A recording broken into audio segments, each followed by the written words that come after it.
মৃত্যুৰ আগমুহূৰ্তলৈকে ভাৰতৰ উন্নতিৰ বাবে চিন্তা কৰা বিখ্যাত ব্যক্তিজনৰ জীৱনৰ লগত সংগতি থকা কিছু কথা আজি আমি আলোচনা কৰিম।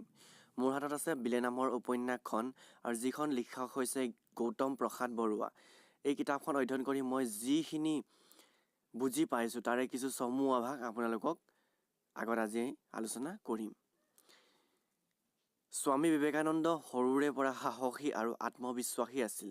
তেওঁ ভাৰতৰ বিভিন্ন ঠাইত ভ্ৰমণ কৰিছিল আৰু তাৰ পৰাই তেওঁ দেখিছিল যে নিপীড়িতজনক সমাজে কেনেকৈ বঞ্চনা কৰে। স্বামীজীয়ে সেইবাবে ঠিক কৰিছিল যে তেওঁ জীৱনৰ ধ্যান ধাৰণা হ'ব শিৱৰূপে জীৱ পূজা। তেওঁ সেইবাবেই কৈছিল মানুহে ঈশ্বৰৰ প্ৰকৃত স্বৰূপ, আৰু সেয়ে তেওঁ মৃত্যুৰ আগমুহূৰ্তলৈকে মানুহৰ জীৱনৰ বাবে কাম কৰিছিল। তেওঁ সদায় মানুহক ভগৱানৰ ৰূপত চাবলৈ আৰু ভগৱানৰ দ্বিতীয় ৰূপক মানুহক সেৱা কৰিবলৈ শিকাইছিল। তেওঁ আমাক দুখ ভোগৰ সময়ত ধৈৰ্য, দুৰ্দশা, আশা, হতাশা আৰু সাহসী হ'বলৈ শিকাইছে। তেওঁ ইমানেই সাহসী, ত্যাগী আৰু ধৈৰ্যশীল আছিল যে তেওঁ কৰ্মৰ ক্ষেত্ৰত কেতিয়াও পিছ নুহুকিছিল। হুগলীৰ পাৰত ভুৱন দত্তৰ জীৰ্ণ বাগান ঘৰত থাকোঁতে কেতিয়াবা একো খাব নাপাইছিল, কিন্তু তথাপিও তেওঁ ধৰ্ম আলোচনা কৰিছিল।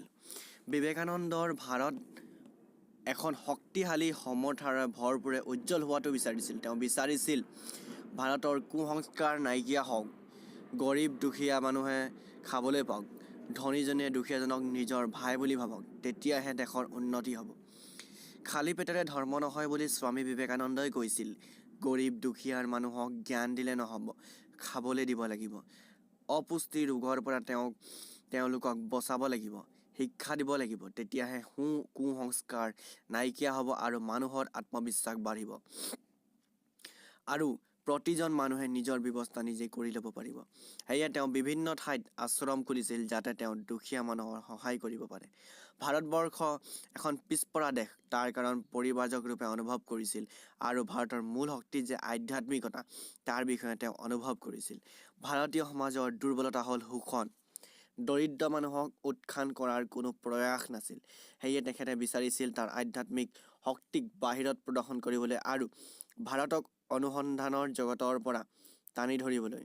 স্বামীজীৰ ধৰ্ম আছিল সনাতন ধৰ্ম। এই ধৰ্মৰ ঈশ্বৰ আছিল মানুহৰ স্বৰূপত। যদি মানুহেই ভগৱান হয়, তেনেহ'লে তেওঁৰ হাতেৰে খোৱাত কিয় আপত্তি হ'ব লাগে।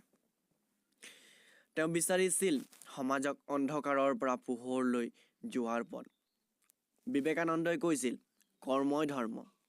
ফুল তুলসী দলিয়ালেই ধৰ্ম নহয়, মন্দিৰত প্ৰাৰ্থনা কৰিলেই ধৰ্ম নহয়। ধৰ্ম হ'ল মানুহৰ মনৰ ভিতৰত থকা দৈব্য গুণৰ প্ৰকাশ।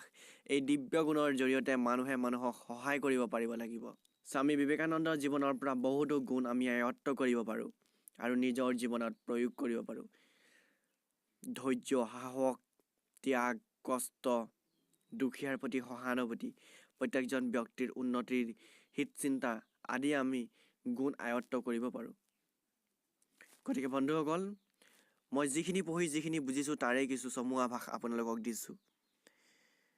যদি ভিডিঅ'টো ভাল লাগিলে কমেণ্ট কৰিব, লাইক কৰিব, শ্বেয়াৰ কৰিব আৰু ছাবস্ক্ৰাইব কৰিবলৈ একেবাৰে নাপাহৰিব। ধন্যবাদ।